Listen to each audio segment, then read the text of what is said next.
Nathan, I'm not a praying man. Like George Bailey in It's a Wonderful Life, standing on the bridge with the snow coming down.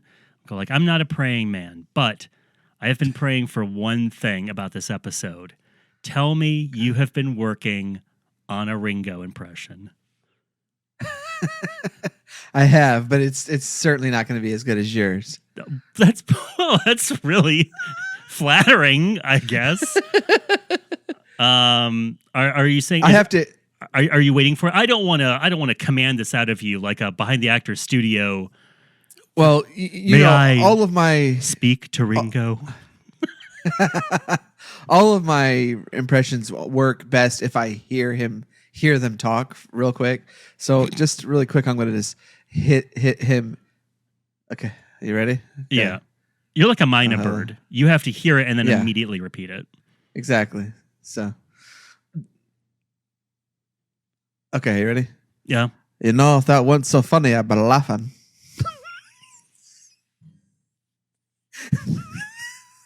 Okay. Now, if you watch the special, you would be like, did he just turn on a scene from the show? He is an Irish guy. He is a character from Brave.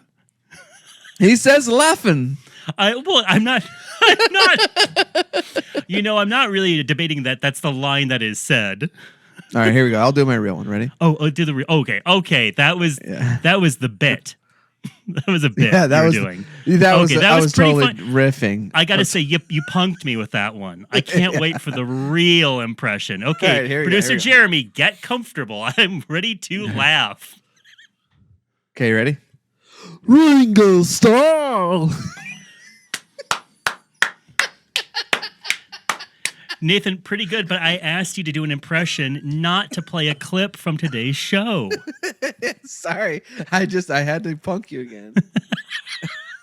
You're always punking me. Did Punk do a 2-hour long Slog from Hell TV special that we have to cover at some point?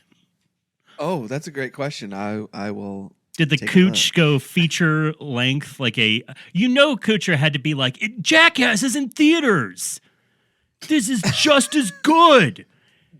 Except I'm much better looking. I'm going to dump coleslaw on Demi's head. At the funeral.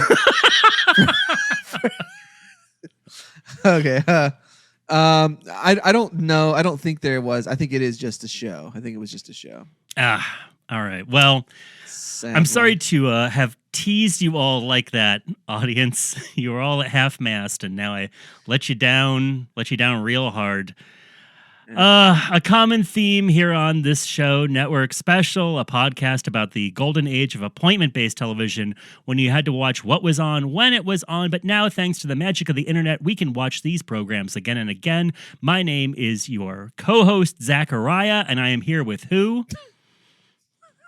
My name is co-host Nathan. Hell yeah. And in the booth is producer who? Mr. Producer Jeremy Demery. Ring ding ding. Hey, speaking of ring ding ding, I'm talking about the biggest ring ding ding of them all, because today we are talking about the 1978 special Ringo, released on NBC April 26th, 1978. And it was, of course, Ringo, to promote Ringo's album Bad Boy, which we've all had to buy again and again on cassette, on CD, on Blu-ray 3D, all of that stuff. We all love the album Bad Boy. I don't have to talk about it. And this is a half hour? It's an hour. It's an hour-long special. Yes. But it flies by like it's half an hour. Yeah, it feels like it's 40 minutes instead of 45. Now, this album, was this his first, or Ringo is his first? Ringo is his first. This was his fifth. I mean, kind of. He did two albums pre-Beatles breakup, and they were like songs of me youth, and all the boys and the lads, that kind of stuff. Then he did. Yes, the album Ringo. He did his second album, which I think is Goodnight Vienna, and Goodnight Vienna. I read that. He was doing all these because all of his songs he does on the Beatles albums are like novelty songs or whatever. Mm-hmm. And old Harry Nilsson himself convinced him that he could do a proper rock record, and that's when he dropped the novelty stuff and started doing normal songs, I guess. I guess. I mean, you can. I didn't hear that fact, but boy, it makes sense because his songs sound very Harry Nilsson-esque. I mean, Harry Nilsson also may have co-wrote a bunch of he did stuff. It was like he would get songs from him, like he got songs from him. He got songs from, and he also played on the records, and then he would get songs written by, of course, the other Beatles. Yeah, the first two official albums, Ringo and Goodnight Vienna, sold really well. Then Ringo's Rotogravure did not sell as well. Then Ringo the Fourth did even worse. And now we come to the album Bad Boy. And by Bad Boy, his albums aren't even charting in the United Kingdom.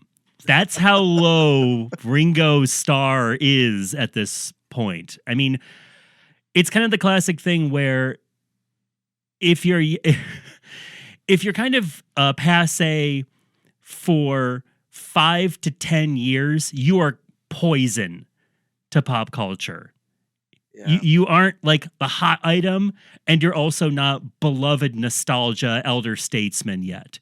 You're just not cool. You're not the current thing. And that's where Ringo was. John Lennon was being a addict somewhere. He wasn't releasing music at this point.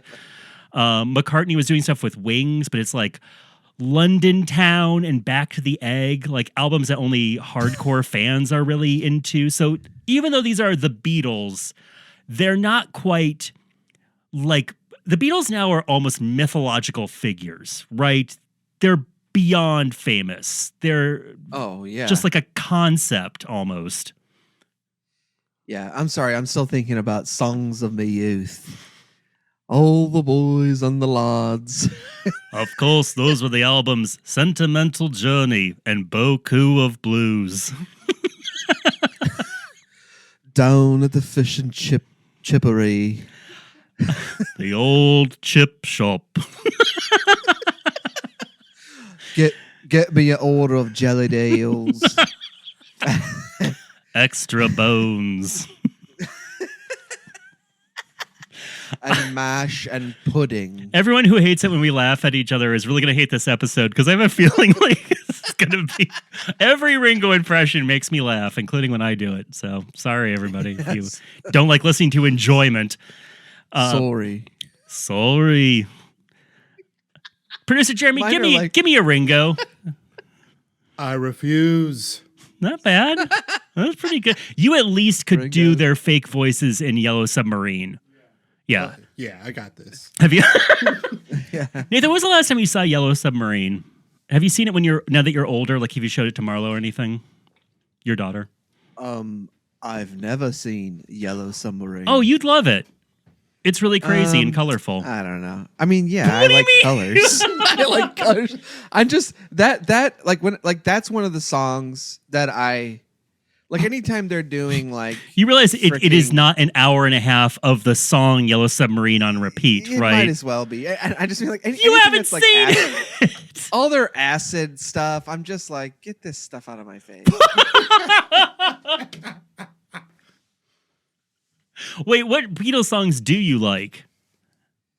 You know, I like Revolution Number 9.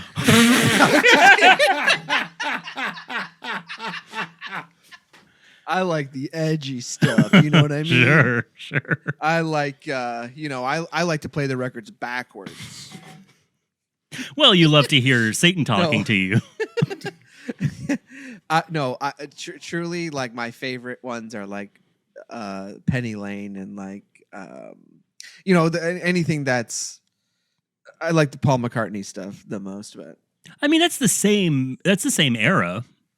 Yeah, I know, but whenever Ringo comes on, I drop out. Whenever angry Lennon comes on, or like Lennon freaking like, like I don't want to hear Alice in Wonderland references. I'm not interested in fruit fields, and although I like strawberry fields. What I want to hear stories of their youth just playing in the alleys right behind a smokestack factory. You got to pick up these early Ringo albums then. Sounds like you'd love it.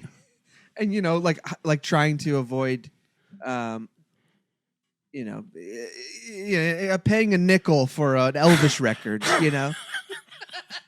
Oh yeah, we all know that song. No need to talk any further about it. The other thing that Ringo was very much into at this point.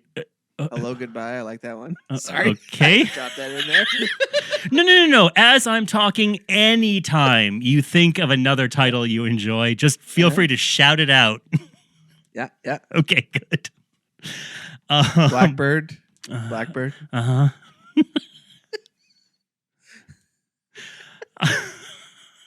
This is going to be a really long episode.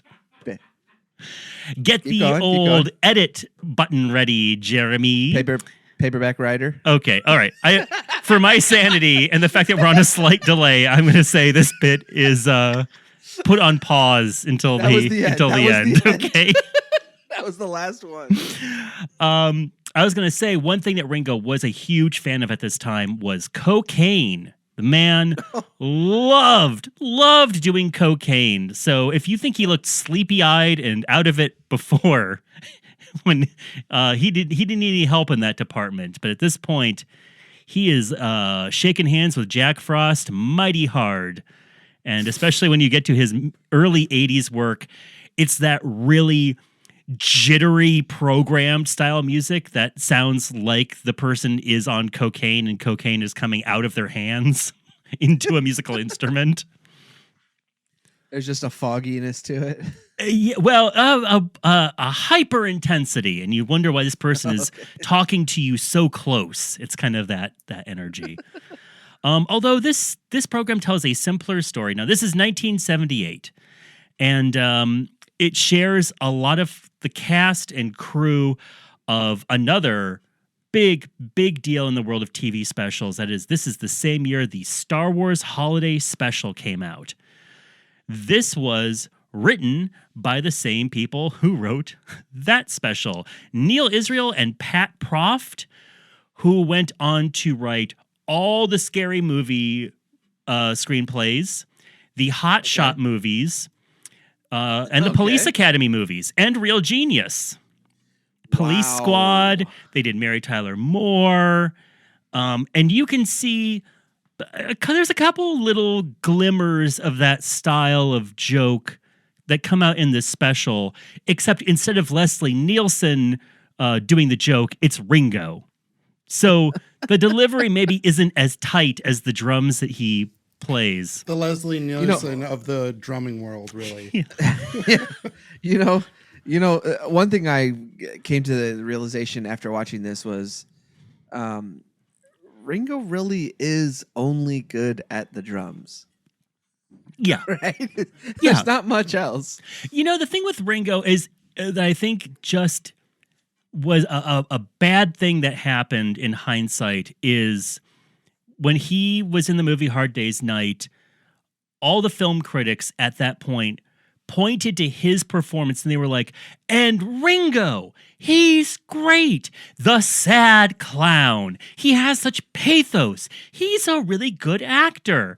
And the thing is, he's good at playing Ringo, kind of, but if you ask him to do anything more, he's not holding your attention. And he would star in movies like Caveman and Son of Dracula. Have you ever tried to watch that one? That's Harry Nilsson and Ringo Starr. I've tried to watch it multiple times and I can't do it. It's that bad. That's like Harry. That's an era where Harry Nilsson is like a god. Yeah. And is allowed to just do anything he wants to do. Sure. He also has funding and support from famous people. Yeah, Yeah. that's what I mean. He was just like he could just do whatever he wanted to freaking do. Yeah. And he freaking did. Which I support that kind of thing. I'm all for that kind of thing Sure. because it leads to great stuff being made. It also leads to unwatchable stuff being made. But Yes. them's the breaks, baby. It's better than mediocre stuff that who cares? Yes. Ringo, 1978, co-starring Art Carney, John Ritter, Carrie Fisher, George Harrison, and Vincent Price.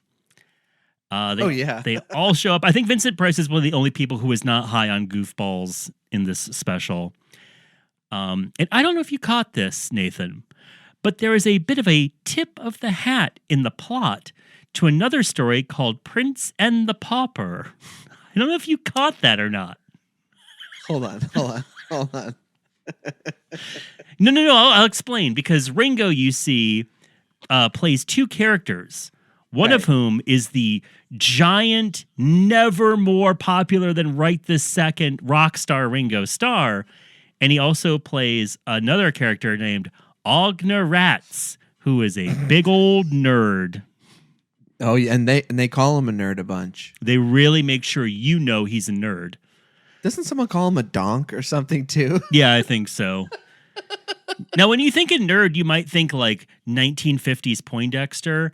And to really drive it home, this movie takes place in 1978, but it also takes place in the 50s because there are greasers and hot rods, and people call him a dork and a nerd. Yeah, you know what? This is still like, I think, okay, so one thing I was reading about, I read a whole thing about, because one of the songs he does, I was reading about if he had any thoughts on the song, and we'll get there. And so I read this whole history of this time period, and that song came about, and this kind of stuff came about because this was like American Graffiti, like all this stuff was happening at the exact same time. Like the 50s were coming back, and that lasted well into the 80s. So like I think it is obviously based. It's like the Kubert cartoon we talked about. It's like this is based in this time period, but everyone's waxing nostalgic about this stuff. It's the first taste of 50s nostalgia, like you said, with American Graffiti, this kind of stuff. And then by the 80s, you're just swimming in the pool. Yeah, what would you say is like boomer TV? This? Yeah, would those be boomers, or is that like something else? Like the Oh yeah, I mean this is boomers because it's people who grew up with the Beatles. I think this is probably an awkward stage though, just not only because the music was not anything especially amazing, but also because in 78, boomers are starting to have kids, starting to have very young kids. So your time for watching TV or your expendable income for buying records is at a low point. Now, of course, like I get my mom whatever new Paul McCartney release comes out for like Christmas or Mother's Day or something. Now you can spend as much money as you want on those releases. Like you can spend $300 to get the triple LP gatefold hologram with a sticker and a kissy from Paul. But back then you couldn't. You love kissies, I know. You always buy the kissy bundle.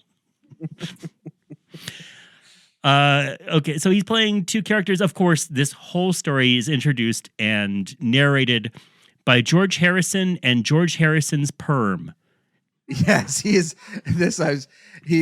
right here. This is Weird Al's inspiration, like 80s Weird Al. This is what, or actually, you know what? It's a little mix. It's a mix of early 80s Weird Al mixed with a little bit later when his hair kind of fell a little bit.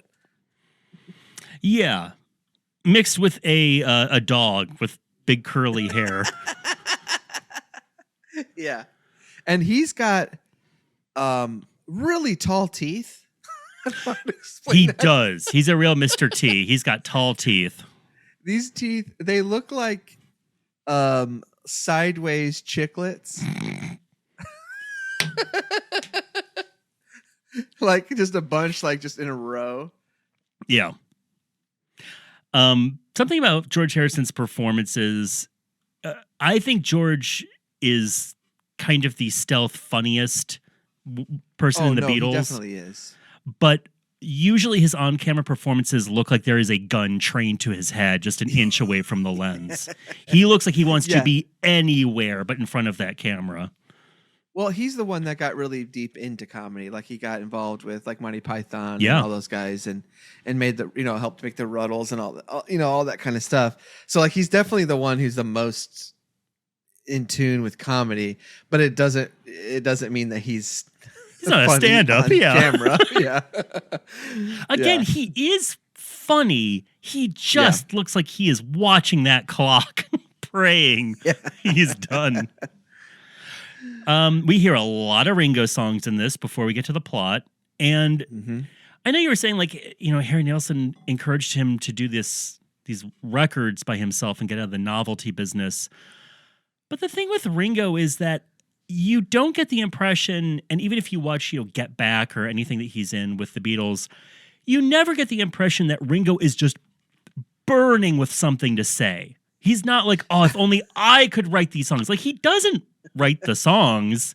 These albums, almost all the songs are written by somebody else. And when he writes the songs, it's with 3 other people. Yeah, like I was saying that he's really just a good drummer, but I don't think of him badly. Like I think of him as just like he's just the guy to go along with. Like he's great at drumming and hey, I'll try this too, and he's having fun and just doing what he wants to do. And like one of the things I read was that like Paul wrote like one of the songs that he would write for him to sing, he wrote them with 5 notes. Sure. Within his very specific range because he could not get out of that range. Yeah. And so he just kept it, and was like, I feel like this is a guy who just knows his wheelhouse or whatever. Like sort of he knows his wheelhouse, except when he doesn't. Right. That's what I mean. What I mean is like he's best when he's just doing what he's good at, but he does, you're right. He does try to step out and it doesn't play. But what I'm just trying to say, like, I'm not trying to bag on him, but like, no, I'm not anti-Ringo. It's just anytime he tries to do, leave him alone. Anytime he tries to do too much, you're going like, okay, all right. Because even there's a couple times in this where he hits a note, and I'm like, I don't think the song needed to do that. His voice is, I'm assuming, what it sounds like whenever like a very confident guy at the pub sings. Right? Don't pass me by. Don't make me cry. Like he knows he's not good, but he's going for it. Yeah, I like that. Yeah, I like the idea of thinking of his music as like pub music. So I'm looking. You'd sing with a beer in your hand. Yeah. Yes. It's you sing it with the lads. They're all kind of yeller songs. So, I'm just looking at his Wikipedia. He's 81. Wow. He is the wealthiest drummer in the world with a net worth of $350 million. Who would the other drummers be? Like the guy from the Police? Jeremy, who would another... Stuart Copeland, is that his name? Yeah, right, yes, yeah. Wait, yes, it is. The drummer from the Rolling Stones? I don't... R.I.P. Yeah, sorry. Charlie Watts is 6 feet under at this point. Is it the Coldplay drummer? Who are other famous drummers who aren't dead? I can't think of any. I'm like, Gene Krupa. Phil Collins? Phil Collins? Oh, yeah. Phil Collins has to have a ton of money. Lars from Metallica? Oh, for sure. That guy loves money. That's the guy who used to own 20 Basquiat's in his bedroom. Yeah, he spent the early 2000s crying about money. Yeah, that's true. And going after anybody who possibly owed him money. Yeah. Oh, he must be the chillest hang, Lars. Oh, can you imagine having a 5-minute conversation with that guy? Speaking of close talkers.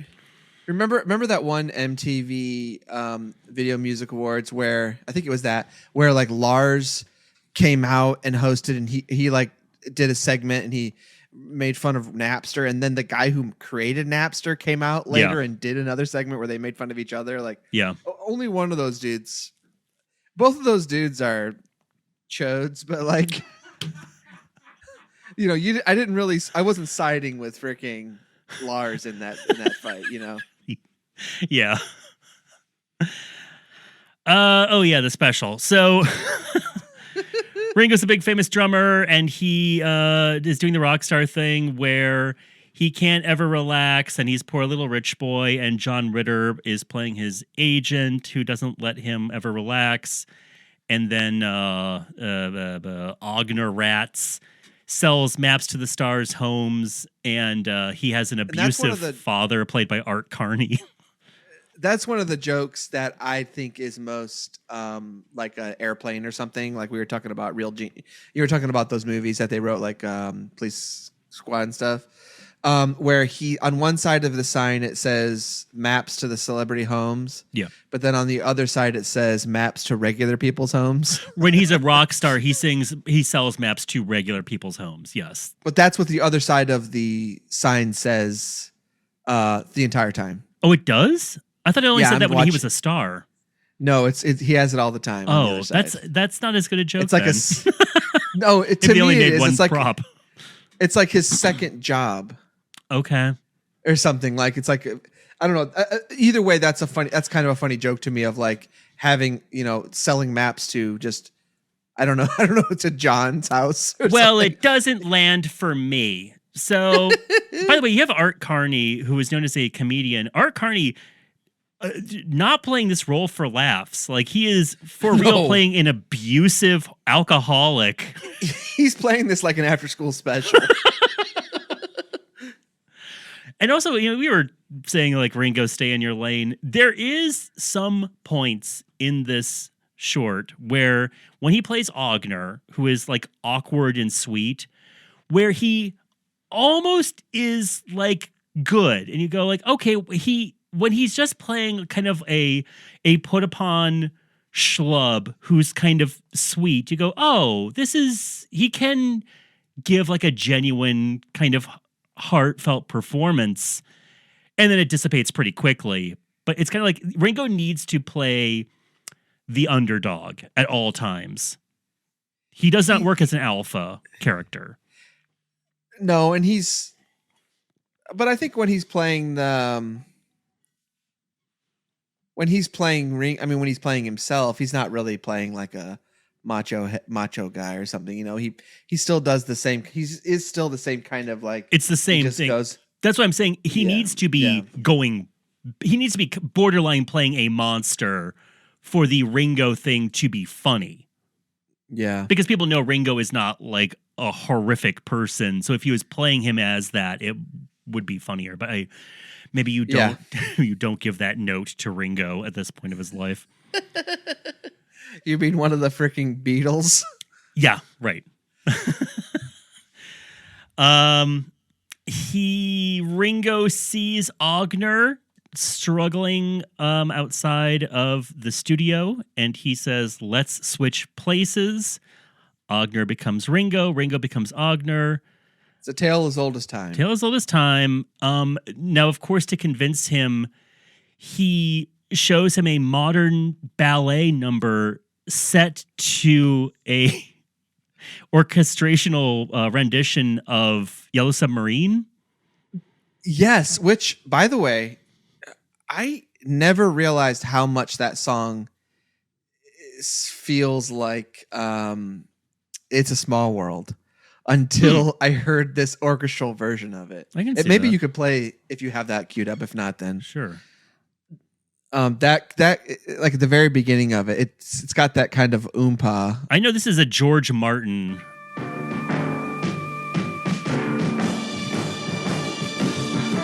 It's a small world after all.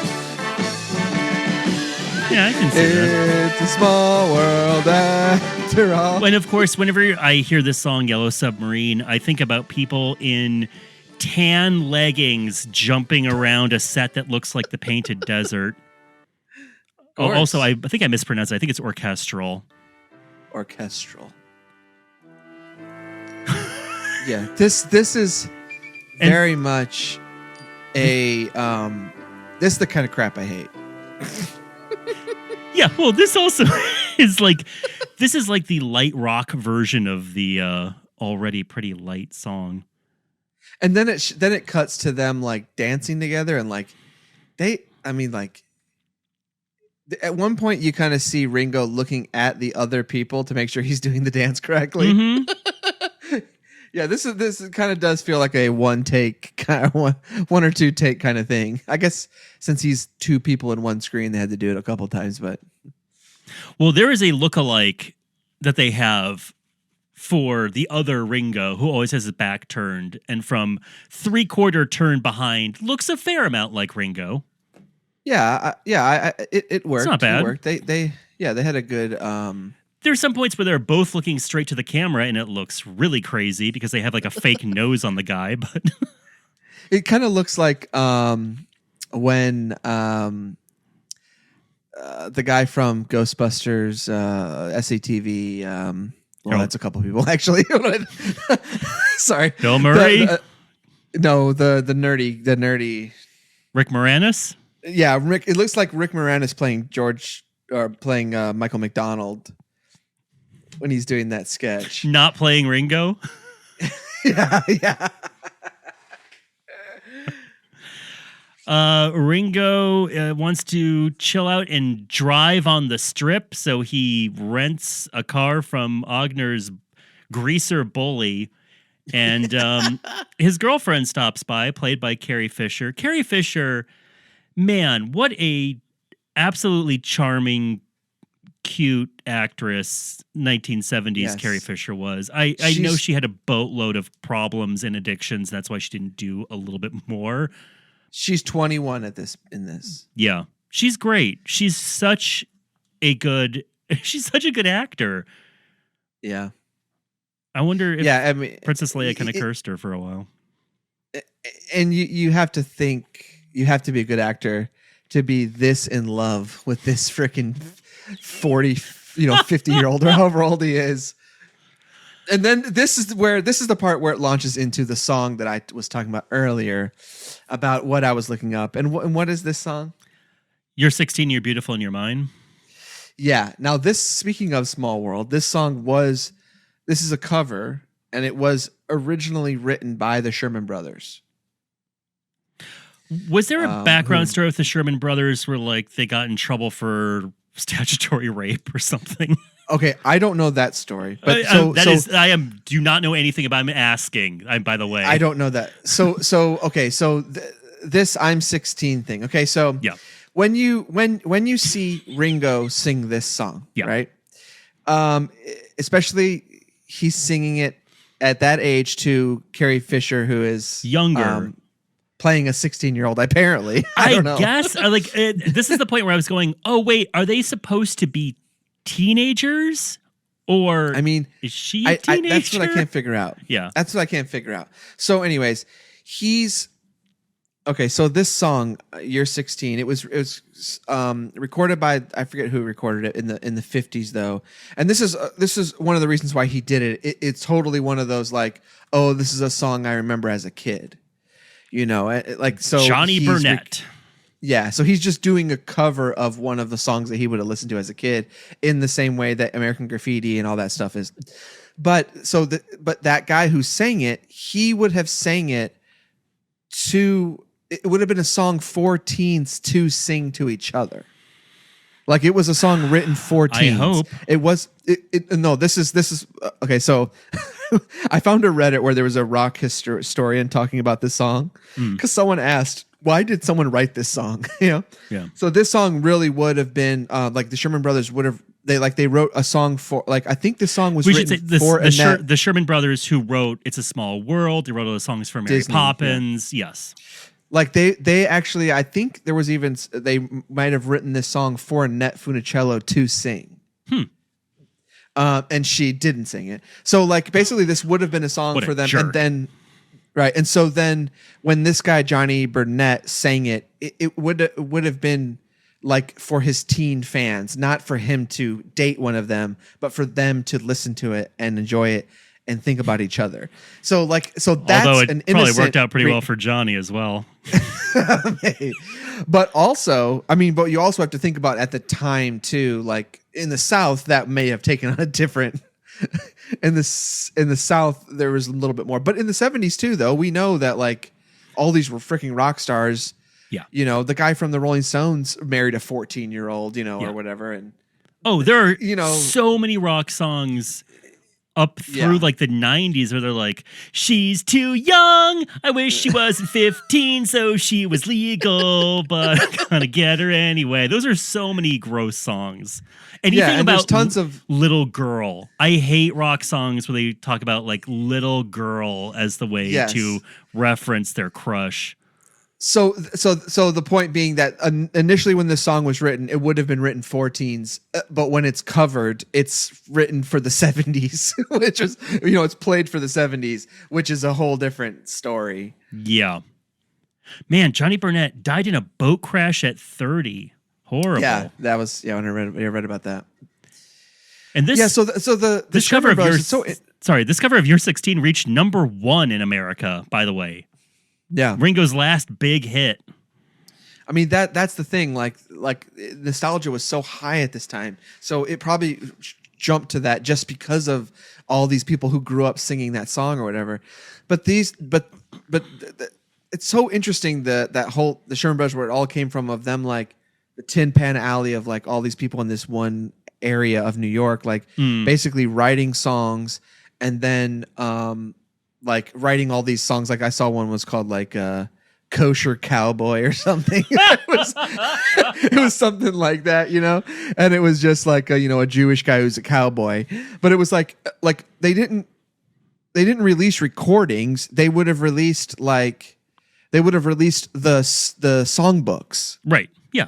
You were So, selling like, your songs to performers or sheet music or whatever. Yeah, so these guys would go around and they would just perform their songs just so people would hear it, and then someone would buy. And then that's how Disney heard, that's how Disney heard a song that they did or something. But it's such an interesting thing to think about, like adults writing songs for kids, but then now but we know now that in the 70s that's a whole other story. I mean, it's the same thing now in terms of a team of adult producers chips in to do one, like, how many songwriters were on Single Ladies? I mean, I know Beyonce's not a teen, but like, Yeah. now for a lot of teen stars, it's giant warehouses full of producers and songwriters. They just keep throwing at artists to make a hit. Today's Hollywood, So right? he does this song. What's next after? So then what happens is they switch places, and then now Ognir is now going on interviews, and he's gonna perform and all this kind of stuff, and it just kind of like fizzles out this thing. I don't know. It really just doesn't. Yeah, they kind of play the time out. He gets arrested because he kept the car and stuff. Ognir goes on the Mike Douglas show and winds up falling into the drums. Art Carney sees the car he's driving and decides it's stolen, so he calls the police to arrest Ringo, who then escapes the cops and has to get to the big show. They have to get to the big show that's happening. And then this is where Vincent Price shows up to like, because John Ritter's character, he suspects that something's wrong with Ringo, and so he like brings in this doctor who's actually a hypnotist. Ognir keeps saying, "I'm Ognir Rrats," and so Ritter thinks something is wrong. So Vincent Price does a routine where he hypnotizes Ognir to thinking he's Ringo. And then so Ognir goes into this deep sleep, and he starts looking at all the old rock stars of the age, and like again, it's like this is just for buying people who've grown time. up. We're buying time at this point. We're filling it out. We got to fill it with something. Yeah, and this whole thing is just for people who are trying to remember the 50s and a bygone era. Right. I mean, to be fair, we're watching this now when we are so sick of seeing 1950s era stuff. Like every town diner didn't have cardboard cutouts of Wurlitzer jukeboxes stapled to the wall. So I guess it wasn't as ubiquitous then, but now it's a pretty old hat. Do we even need to back say then that? those diners would have still been around as normal That's diners. true. It was just called a diner. Yeah. Um, It wasn't like Rockin' Cats 50s hang.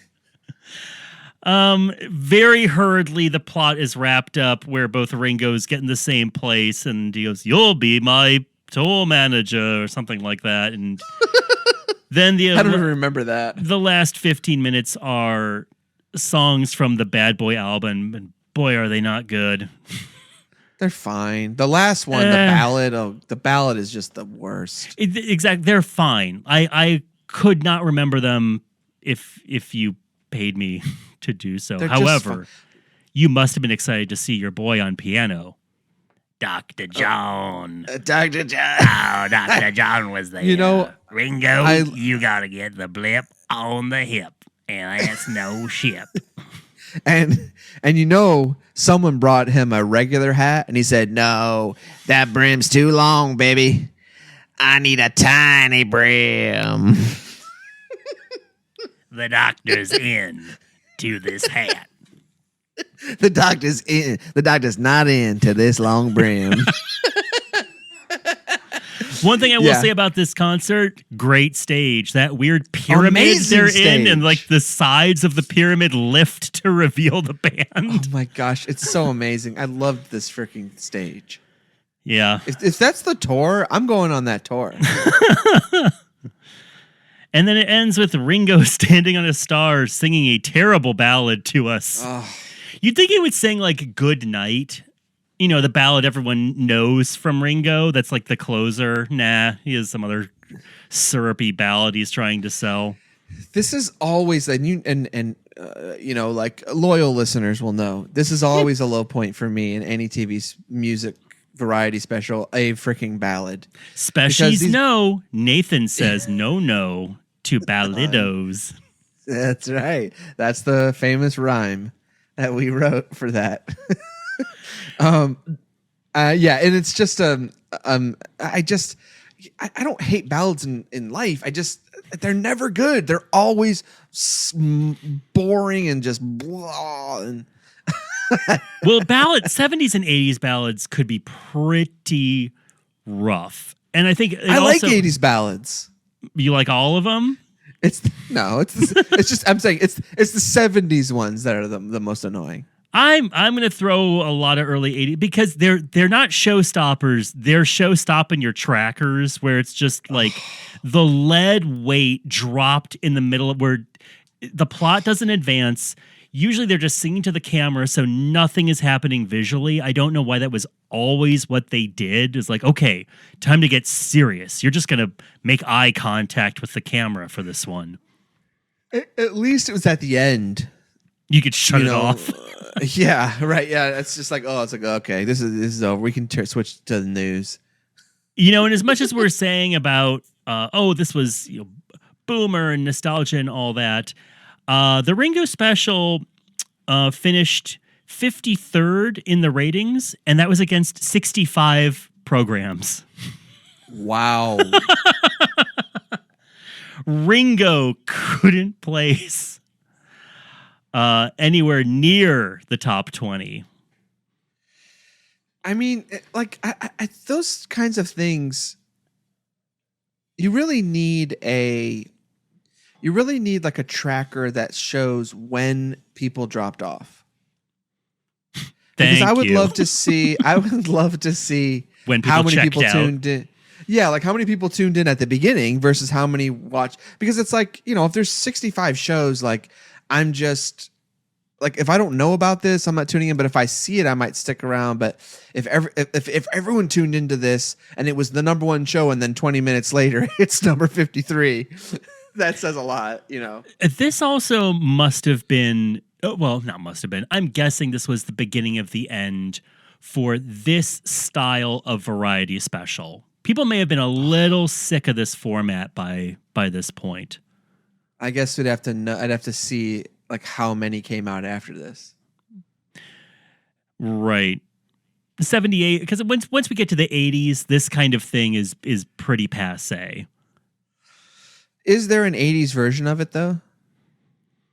I mean, I know there was some, but it's not like it was in the 70s where this was just the form of entertainment. If you were a celebrity, you were going to have this kind of special, a loose plot line, a lot of celebrities showing up for one or two lines, a lot of showcasing the songs that you're trying to sell. Yeah, I mean it's definitely 70s is the high point for a narrative based music variety shows. You know? Right.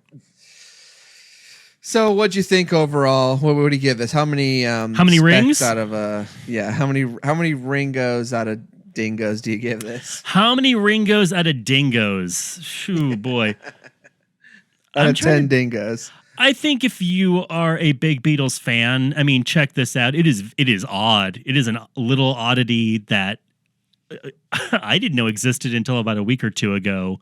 And I'm pretty into the Beatles. I mean, when I say I'm pretty into the Beatles, that's a very high bar to clear, because if you've ever met a person who is truly into the Beatles, they've seen this. You want to take out a restraining order on behalf of the Beatles.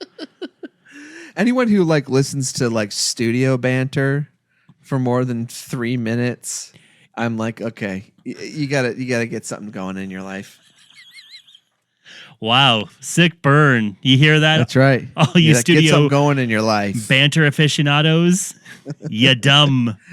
That's right. You're buying I could see their room is just filled with when CD cases were a mile long. Remember those tall CD cases when they first came out? You had to put them into the record bins, so they had to be really tall. And cassettes had those giant holders that with a handle on one end, like those robotic grabber style length. Yeah. So you could pick them up and smack your friend from across the aisle. So if you tried to steal them, you had to rip those things off. Hey, looks like we're not above a little nostalgia ourselves, huh?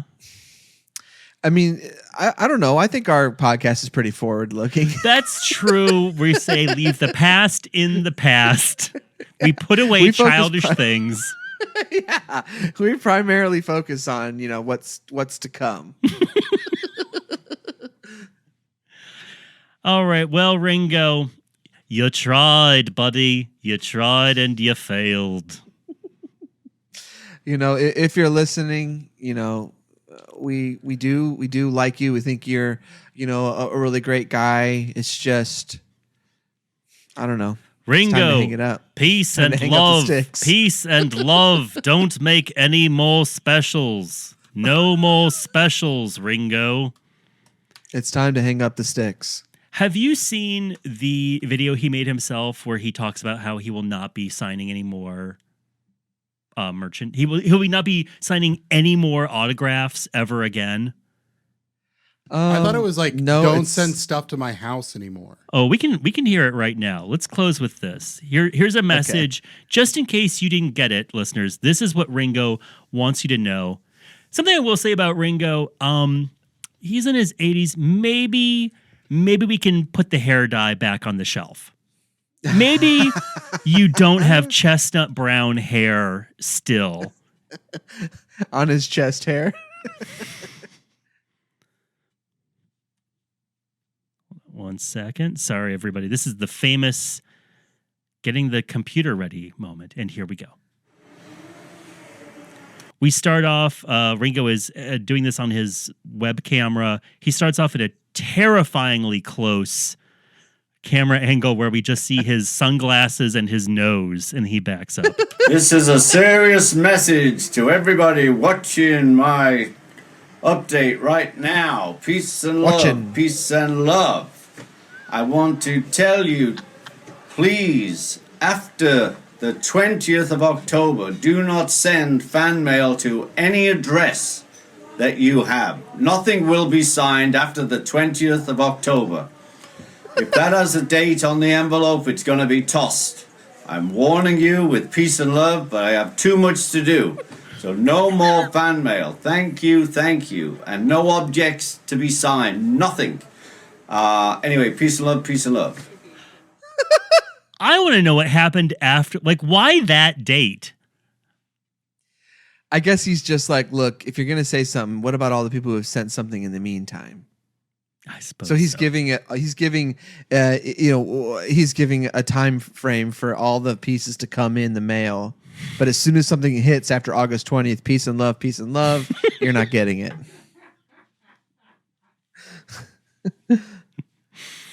All right. What does he have to do? He's 81. Hey, he's still touring with that all-star band. Doctor's appointments? Covering up Paul's death. That's what he's up to. Peace and love. I have too many colonoscopies. Peace and love. Pull-ups. I have too much business with Paul. Ups. Nice. All right. And with that, we say what we always say, our catchphrase at the end. Oh, first of all, before we do that, please go to Facebook, go to Twitter, go to all of those places that we are, networkspecialpodcast.com. Like and subscribe us on iTunes, Spotify, anywhere you go normally for this kind of thing. What do we always say at the end? As we always say at the end, peace and love, peace and love. Jeremy, make sure you edit this episode correctly. Peace and love. No bad bits. No lulls or pauses. No, cut every and ah. Peace and love. Peace and love. Bye.